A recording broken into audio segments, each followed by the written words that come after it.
I almost ignored that message. I almost rolled over and went back to sleep. If I had, I would have been the second woman to disappear from that cabin.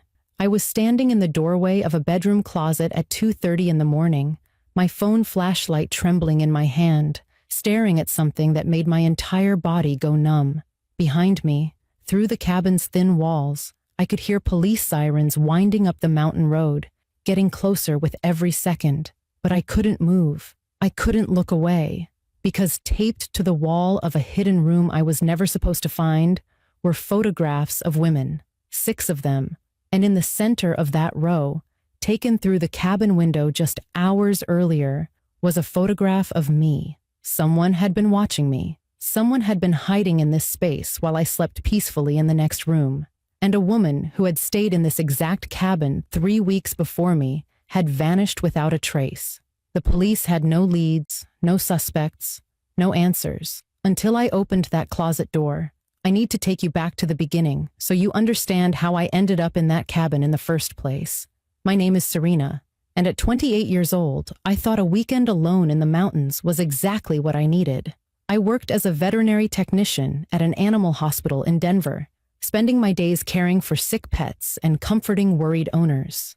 I loved my job, but the past few months had drained me in ways I hadn't expected. My grandmother Yvonne, the woman who had raised me after my parents divorced when I was 9, had passed away in September. She was 74 years old and had been sick for a while, so it wasn't a surprise. But knowing something is coming doesn't make it hurt any less. Grandma Yvonne was the one who taught me how to be brave. She was the one who sat with me during thunderstorms and showed me that the lightning couldn't hurt me if I just counted the seconds between the flash and the rumble. She was the one who encouraged me to move to Denver for my career, even though it meant leaving her behind. After she died, I felt like I was walking through fog, going through the motions of my life without really being present. My best friend Marin had been patient with me through all of it. She brought me soup when I didn't feel like cooking. She listened when I needed to talk and sat quietly when I didn't. About a month after the funeral, she suggested I take a trip somewhere peaceful, somewhere I could disconnect from work and responsibility and just breathe for a few days. "You need to get out of the city," she said over coffee one morning. "Rent a cabin somewhere quiet. No distractions, no obligations, just you and the mountains." She offered to come with me, but I told her I needed to do this alone. I needed space to process everything I had been carrying. I needed permission to cry without worrying about making someone else uncomfortable. She understood, even if she didn't love the idea of me going by myself. I found the Airbnb listing a week later, a cozy 1-bedroom A-frame cabin in a small mountain community called Pinebrook, about 2 hours from Denver. The photos showed wood-paneled walls, a stone fireplace, and massive windows overlooking a forest of pine trees. It looked like something from a postcard, the kind of place where you could curl up with a book and forget the rest of the world existed. The host was a woman named Diane Mercer, a retired school teacher who had converted the cabin into a rental after her husband passed away a few years earlier. She had over 200 5-star reviews, all of them praising her responsiveness and the peaceful atmosphere of the property. Everything about it felt safe. I booked the cabin for a Friday through Sunday in late October and started counting down the days. When Friday finally arrived, I packed a small bag, loaded my car, and headed into the mountains. The drive was beautiful, the aspen trees along the road burning gold and orange against the deep green pines. I stopped in the little town at the base of the mountain to pick up groceries, wine, pasta, bread, and coffee for the morning. Then I followed the winding road up to the cabin. It was exactly as the photos promised, quiet and secluded, surrounded by trees, with nothing but the sound of wind and distant birds. I parked in the small gravel driveway and let myself in using the lockbox code Diane had sent.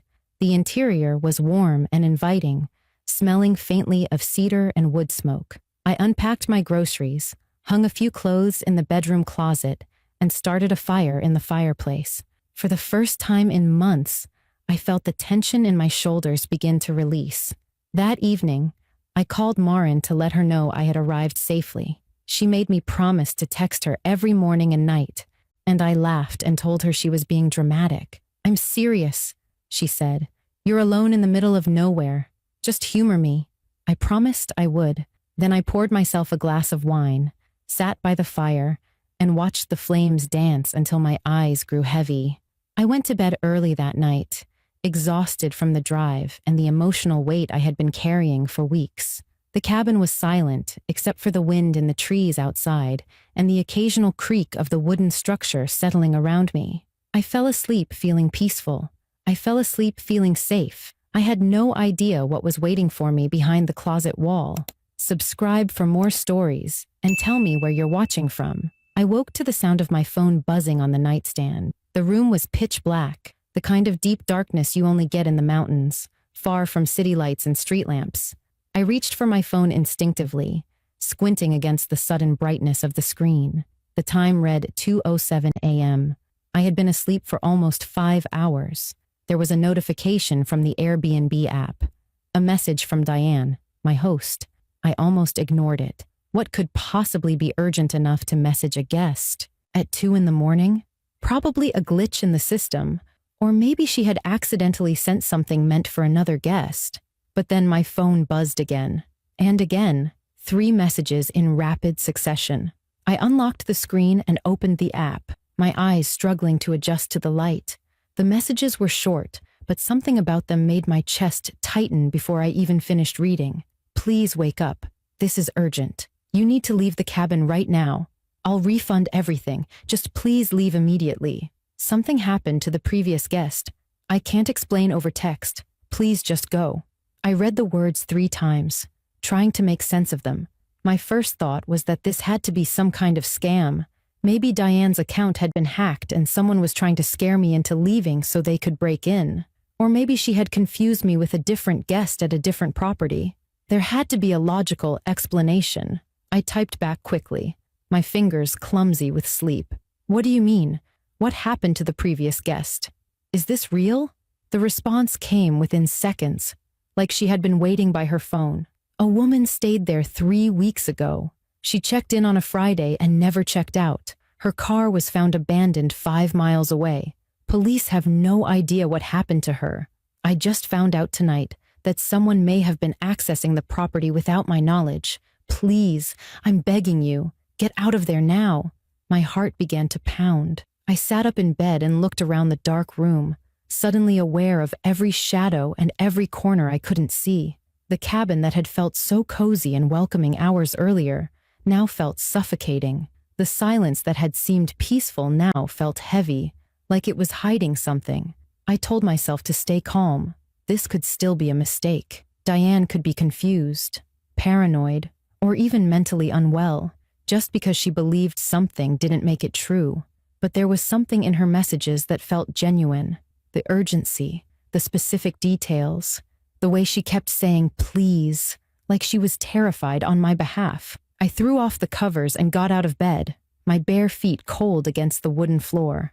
I found the light switch and flipped it, flooding the small bedroom with warm yellow light. Everything looked the same as it had when I went to sleep. My clothes hung in the closet.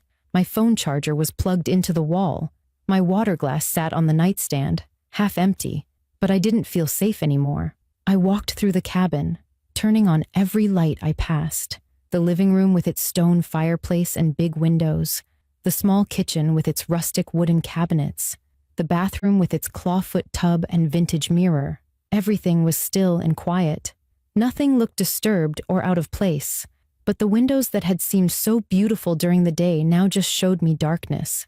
I could see my own reflection staring back at me, pale and wide-eyed, and beyond that, nothing but black. Anyone could be standing out there in the trees, watching me move through the cabin, and I would never know. I checked the front door, locked, the deadbolt secure. I checked the back door that led to the small wooden deck, also locked. All the windows were latched from the inside. If someone had been coming in, they weren't getting in through any obvious entry point. I was about to text Diane back and tell her I was leaving when something caught my eye. The bedroom closet door, the one where I had hung my clothes earlier that evening, was slightly open, just an inch or two, a thin, dark gap between the door and the frame. I was certain I had closed it. I always closed closet doors. It was a habit my grandmother Yvonne had instilled in me when I was a child, convinced that monsters couldn't get you if the closet was properly shut. Even as an adult, I had never broken that habit. But the door was open now, and I had no memory of opening it. I stood in the bedroom doorway, staring at that gap in the closet door, trying to convince myself it meant nothing. Old cabins shifted and settled. Doors swung open on their own sometimes. The floor was probably uneven, or maybe a draft had pushed it. There were a dozen rational explanations, and I ran through all of them in my head while my heart pounded against my ribs. But I couldn't shake the feeling that something was wrong. I thought about Diane's messages, about the woman who had disappeared 3 weeks ago, about someone accessing the property without the owner's knowledge. I thought about how isolated this cabin was, how far I was from the nearest neighbor, how long it would take for anyone to reach me if I screamed. Part of me wanted to just grab my keys and run, get in my car, drive down the mountain, and figure everything else out later. But another part of me needed to understand what I was dealing with. If there was something in this cabin, some sign that someone had been here, I wanted to know before I fled into the darkness. I wasn't going to run blindly into the night without knowing what I was running from. I grabbed my phone and turned on the flashlight. The beam was bright and steady, cutting through the shadows as I walked slowly toward the closet. My footsteps sounded too loud on the wooden floor. My breathing sounded too loud in the silence. Everything felt amplified, like the cabin itself was holding its breath. I reached the closet and wrapped my fingers around the edge of the door. The wood was cold against my skin. I pulled it open slowly, letting the light from my phone spill inside. My clothes hung on the rod where I had left them. A spare blanket was folded on the floor beside my empty suitcase. A few wire hangers dangled empty at the far end. Everything looked exactly as it had when I first arrived, but something still felt wrong. I stepped closer and let my flashlight move across the back wall of the closet. That's when I noticed it. A seam in the wood paneling, running vertically from floor to ceiling. It was too straight, too deliberate to be a natural crack. The rest of the walls in the cabin had that rustic, uneven look that comes with age. But this line was perfect, like it had been cut. I reached out and pressed my palm flat against the panel. It felt solid at first, but when I pushed harder, it moved, just slightly, just enough to feel the give beneath my hand. My stomach dropped. I pushed again, putting more weight behind it, and the panel swung inward on hidden hinges. It wasn't a wall. It was a door that had been designed to look like part of the closet, invisible unless you knew exactly where to look. Behind it was a space I was never supposed to find. The opening was maybe 2 feet wide and pitch black inside. My flashlight beam cut through the darkness and revealed a small hidden room, no bigger than a walk-in closet. The walls were raw wooden studs with no paneling, like this part of the construction had never been finished. The floor was bare plywood, and someone had been living in it. A sleeping bag was unrolled on the floor, bunched up at one end like whoever had been using it had left in a hurry. Beside it sat a worn backpack, unzipped, with clothes spilling out the top. Empty food wrappers were scattered around, granola bar packages, chip bags, water bottles with the caps screwed back on. A flashlight lay on its side near the wall, the same kind you could buy at any hardware store. I swept my light across the space, my hand trembling so badly the beam jumped and shook. That's when I saw the wall to my left. Photographs, printed photographs, taped up in a neat row at eye level. 6 of them, all women, different faces, different ages, different hair colors. Some of the photos had been taken through windows. Others looked like they had been shot inside this very cabin. Candid shots of women cooking in the kitchen, reading by the fire, sleeping in the bed I had just been lying in. And in the center of the row, the most recent addition, was a photo of me. It had been taken through the front window of the cabin. I was standing by the fireplace with a glass of wine in my hand, my face lit by the glow of the flames. I was smiling slightly, relaxed, completely unaware that someone was standing in the darkness outside, watching me through the glass. For a moment, I couldn't move. I just stood there, staring at my own face on that wall, my mind refusing to accept what I was seeing. That photograph had been taken hours ago. I was wearing the same sweater I had on right now. The wine glass in my hand was still sitting on the kitchen counter where I had left it before bed.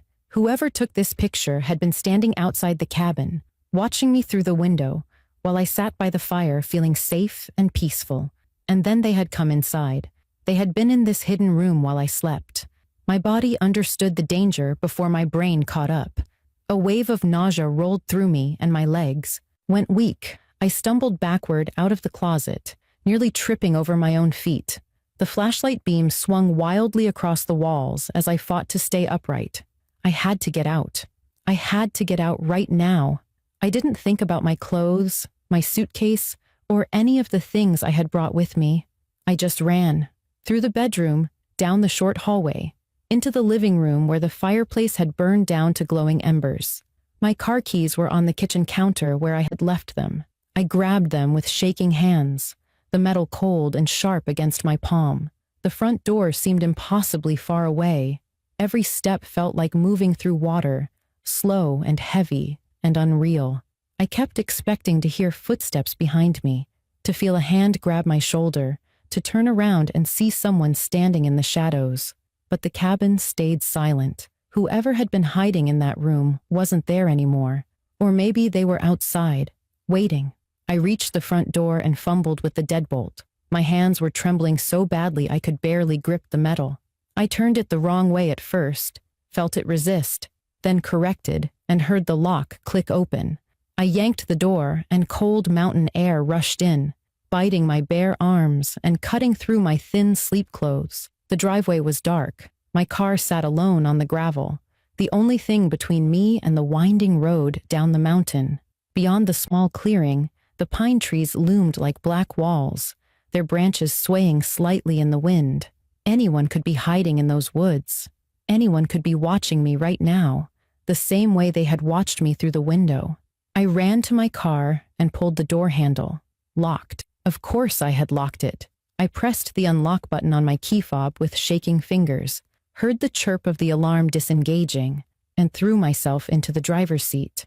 I slammed the door shut and hit the lock button immediately, sealing myself inside. For a moment, I just sat there, gasping for breath, my whole body shaking. The interior of the car felt like the only safe space left in the world. I gripped the steering wheel and tried to think, tried to make my brain work through the panic. I needed to call 911. I needed to call someone. I pulled out my phone and dialed with trembling fingers. The call connected after 2 rings. 911.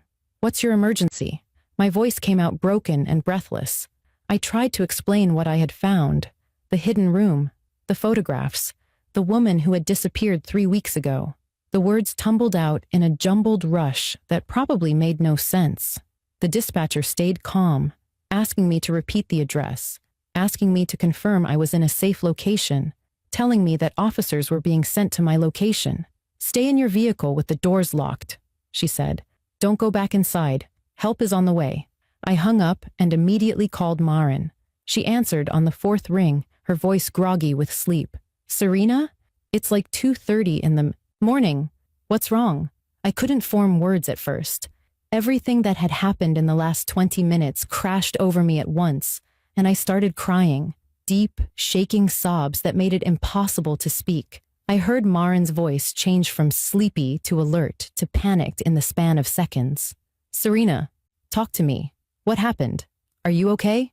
I managed to choke out the basics. The message from Diane, the hidden room, the photographs, my own face staring back at me from that wall. Maren was silent for a long moment. Then her voice came through, steady and fierce. The police are coming. You stay in that car and you don't move until they get there. I'm getting dressed right now. I'm coming to you. I stayed in my car with the doors locked, staring at the dark cabin through my windshield, waiting for the sirens. The minutes stretched on forever, but eventually, I saw the red and blue lights flickering through the trees, growing brighter as they wound up the mountain road. Help was coming. I had made it out. The police arrived within 20 minutes, though it felt like hours. 3 patrol cars came up the mountain road, their lights cutting through the darkness and painting the trees in flashes of red and blue. Officers surrounded the cabin with flashlights and weapons drawn. I stayed in my car with the doors locked, just like the dispatcher told me, watching through the windshield as they cleared each room. When they finally came back outside and told me it was safe, I didn't feel relieved. I just felt hollow. They searched the hidden room and found everything I had described: the sleeping bag, the backpack, the food wrappers, the photographs. But they also found something I had missed in my panic: a journal tucked inside the backpack, filled with pages of handwritten notes, detailed observations about the women in the photographs, what time they arrived, what they wore, how they moved through the cabin, what made them vulnerable. The last entry was about me. The woman who had disappeared 3 weeks earlier was named Felicity Grant. She was 31 years old, a nurse from Boulder who had booked the cabin for a solo weekend retreat. Her car was found abandoned on a forest road 5 miles from the property, but no trace of her was ever recovered. The journal mentioned her by name. It described what the writer had planned for her, what he had done when those plans succeeded. The detective wouldn't let me read those pages, and I didn't ask twice. They caught him 2 days later. His name was Orson Vale, a 43-year-old man who lived in a rundown trailer on the outskirts of Pine Brook. He had worked as a handyman in the area for over 15 years and had helped Diane's late husband build the cabin when it was first constructed. He knew about the hidden room because he had built it himself, originally designed as a storm shelter in case of severe weather. After Diane's husband died and she started renting the property to strangers, Orson kept a copy of the key. He had been using that space to watch guests for more than a year. I testified at his trial 4 months later. The courtroom was cold and quiet, filled with people I didn't know, all of them staring at me as I described the night I found those photographs. I looked at Orson Vale sitting at the defense table, his hands folded in front of him, his face blank and unreadable. I thought I would feel anger when I saw him. I thought I would feel rage or hatred or some burning need for revenge. But all I felt was grief. Grief for Felicity Grant, who never got the chance to run. Grief for her family, who would never have answers about her final moments. Grief for the version of myself who had driven up that mountain believing the world was mostly safe. He was convicted of first-degree murder, stalking, and multiple counts of breaking and entering. The judge sentenced him to life in prison without the possibility of parole. Diane reached out to me after the trial. She called me one evening, her voice thick with tears, apologizing over and over for what had happened on her property. She had no idea Orson still had access. She had no idea he had been using the cabin as his hunting ground. She sold the property a month later and donated the proceeds to a victims advocacy organization in Felicity's name. I told her it wasn't her fault. I told her she couldn't have known, but I could hear in her voice that she didn't believe me. Some guilt is too heavy to put down, no matter what anyone says. Maren drove up that night and stayed with me for a week after I got home. She slept on my couch, made me tea I didn't drink, and sat quietly with me when I couldn't find words. She didn't push me to talk about what happened. She just made sure I wasn't alone. I don't travel by myself anymore. It's not that I think every rental property is dangerous or every stranger is a threat, but I understand now how quickly safety can become an illusion. I check closets. I search rooms. I trust my instincts when something feels wrong, even if I can't explain why. Diane's message saved my life that night. A stranger I had never met, reaching out at 2 a.m. because she sensed something wasn't right. She could have waited until morning. She could have told herself it wasn't her problem, but she didn't. A message at 2 a.m. saved my life. I almost ignored it. Now I never ignore the voice that tells me something isn't right. If you want more stories, subscribe and tell me where you're watching from.